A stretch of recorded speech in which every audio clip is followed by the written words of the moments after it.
May 1987. Still in the Air Force, still stationed in California. I think, most likely, this is the month that I flew back to Ohio to take an ex girlfriend to her prom. Prom is in May, right? I don't know, but I'm pretty sure this is the year that I did that. Um, but anyway, aside from that, I did some reading. So let's get to that. That's what you're here for, right? So May 1987, the first book I read was Fire Code by Chelsea Quinn Yarbrough. And I started reading Yarbrough because when I was a young lad, I saw the movie Dead and Buried. I absolutely loved that movie. And Chelsea Quinn Yarbrough wrote the novelization for that movie. I believe everything I've found seems to indicate she wrote the novelization, that the movie's not based on a novel she wrote. Right? Follow that?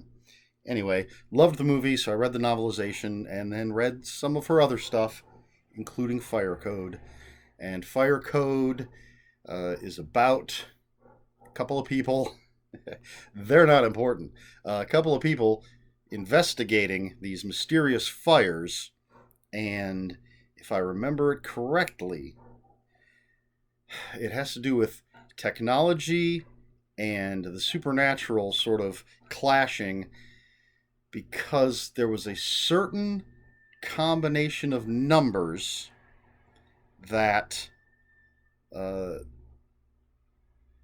matched somehow, or a match for an incantation that would call up this fire creature.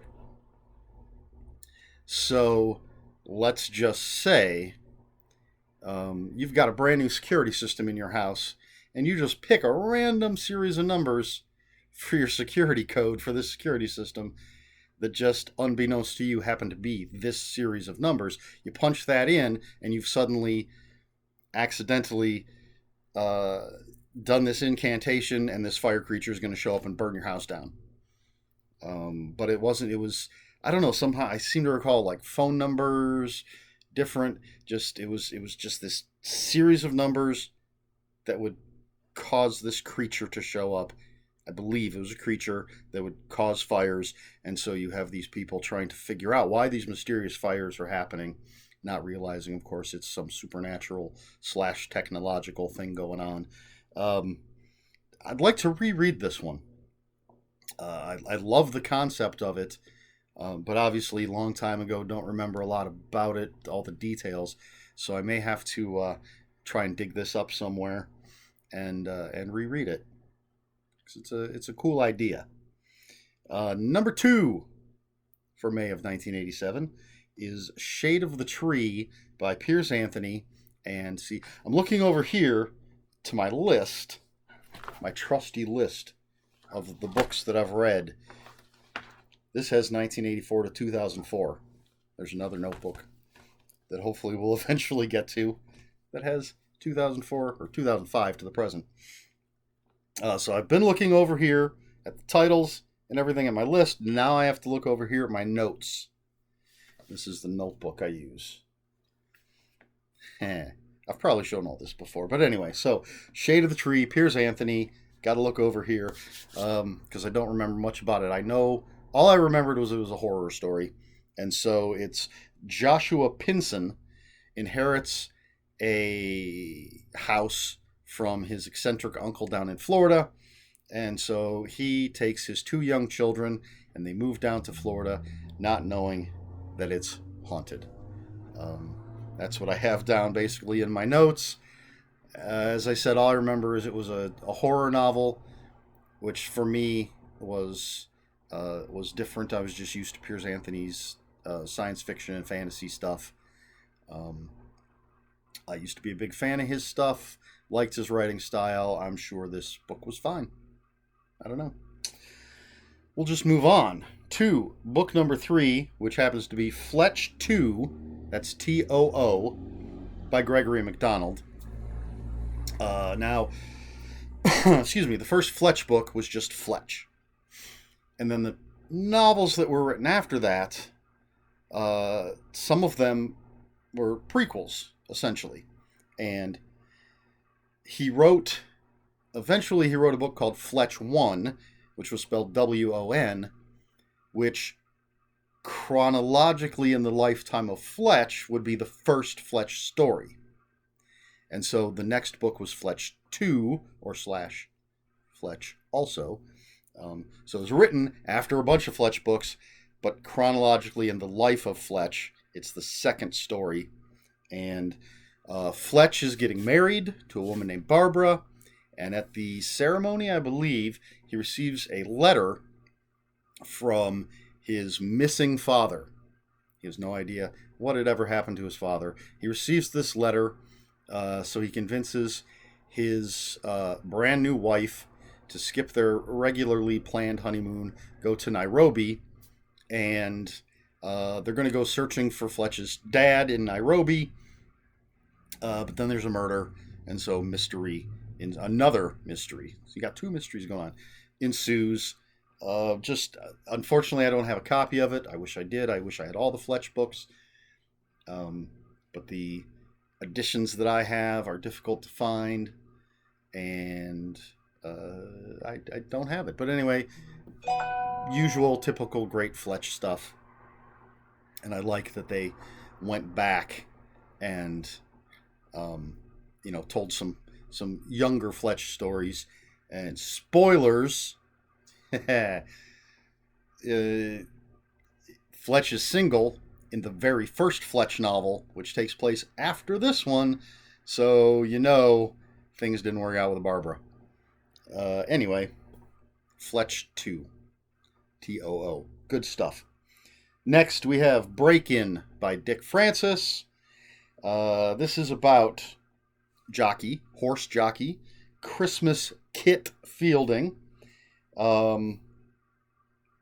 This is a dude. Christmas seems like a strange name for a dude. I hope I wrote that down correctly. It's Kit Fielding. But apparently, his family and his sister-in-law's family, there's a grudge going on, and it turns into some sort of blood feud, and Kit Fielding's caught in the middle. I don't know.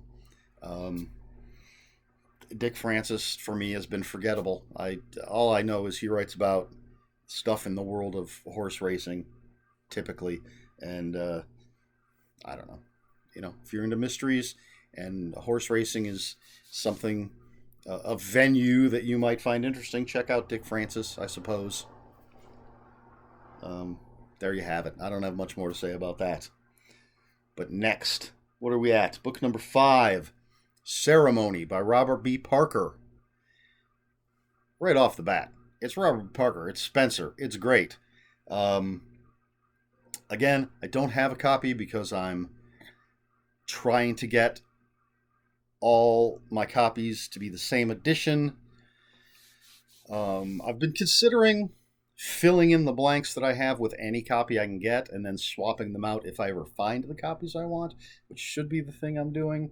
But, I'm always going to spend my money on something I don't have and want, as opposed to something I don't have, kind of want, but it's not the copy I want. You know what I'm saying? Anyway, Ceremony. This is the book that introduces April Kyle, who's a character who comes back in, I believe, at least two more books. But in this book, she's a teenager who has gone missing. Spencer's hired to find her, and he and his buddy, sometimes partner Hawk, get caught up in the crazy sex trade world of Boston. It's a really great book with an ending that I thought was, for lack of a better term, revolutionary. It's not an ending I would have expected, but I really love what happens at the end of the book. I'm trying not to spoil this because if you're not reading the Spencer books, you should be reading the Spencer books. If you're a fan of Private Eyes at all, mysteries, good writing. I mean, this is Spencer, definitely Robert Parker's Spencer. I've never read any of the ones written by other people post Robert B. Parker's death. But anyway, you should be reading these if you're a fan of any of that type of mysteries, Private Eyes, just good writing, and they're quick. It's quick, clean. I could read one of these in a day. Um, they're good stuff. Um, yeah, so I love the ending, and I'm not going to say what it is here, but if you're curious about it, if you want to talk about it, we'll throw up a spoiler warning in the comments, and I'll tell you what the ending is. It's just kind of it was completely unexpected. I think that's what I said last time. I'm trying to think of another way to put it, but obviously I can't think of another way to put it. So that's how I'm going to put it. All right, let's move on. Next, we have Eye to Eye by Don Pendleton. This is one of the Ashton Ford books. Ashton Ford is a psychic. These are sort of men's adventures. Don Pendleton, men's adventure writer. Usually it's a run and gun type of series, but now he's got a series with a psychic. This is second book, maybe. Considering I already talked about the first book in an earlier one, and this is the second one I'm talking about. I assume I read the first one and then the second one and didn't skip any. Who the hell knows? But anyway, so it's Ashton Ford, and in this book, in the United States as well as Russia, astronomers and space scientists are disappearing. I wrote down what it said in the description. I don't know what the difference is between an astronomer and a space scientist. Maybe they mean a physicist or a rocket scientist. I don't know. Anyway, astronomers and space scientists are disappearing in both America and Russia, and Ashton Ford somehow, I don't know if someone contacts him or if he just gets involved, but he gets involved to try to figure out what the hell's going on. So it's going to be, it's Don Pendleton, so it's going to be a lot of action, but some weird stuff too, because you got the psychic thing going on. Just typical pulpy, modern pulpy goodness. And finally, the last book I read in May of 1987 is The Paths of the Perambulator by Alan Dean Foster. This is a Spellsinger book, and it starts with our hero, John Tom, waking up one day as a giant blue crab, I believe. And then he turns back to normal, but all these weird things just start happening all around this magical land.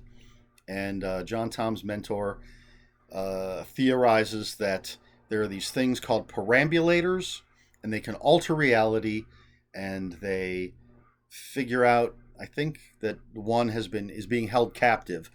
And so as long as it's around, reality is just in this state of flux, and it could be destroyed. So John Tom and his wizard mentor and an owl, an otter, and a koala, who are all anthropomorphic, go off to save this perambulator and save reality. And I liked the Spellsinger books. They're lighthearted fantasy. I like typically anthropomorphic animals. When you've got a human running around and he's palling around with an owl, an otter, and a koala. How can you go wrong? I don't know. But that's it. I always recommend the Spellsinger books if you're into fantasy, light fantasy. This isn't Lord of the Rings or anything like that. So that's it. That is all I read. That looks like 7 books that I read in May of 1987. Some good stuff in there. I'm sure I'll read Ceremony again sometime because I always go back and reread the Parker books. As I mentioned, I'd like to reread Fire Code. I reread the Fletch books a lot, but I don't see myself rereading Piers Anthony, Dick Francis, the Don Pendleton, maybe Alan Dean Foster. Maybe I wouldn't mind picking up the Spellsinger series again sometime, which is crazy. I have so many books I haven't even read yet, and yet I want to go back and reread other books as well because I'm an insane person. Anyway, that's it for May 1987. If you have any comments, questions, or corrections, please put them in the comments below. We can talk about spoilers. As I said, just post a spoiler warning. Please like, share, and subscribe. And that's all I've got for you this time. So until next time, read more books.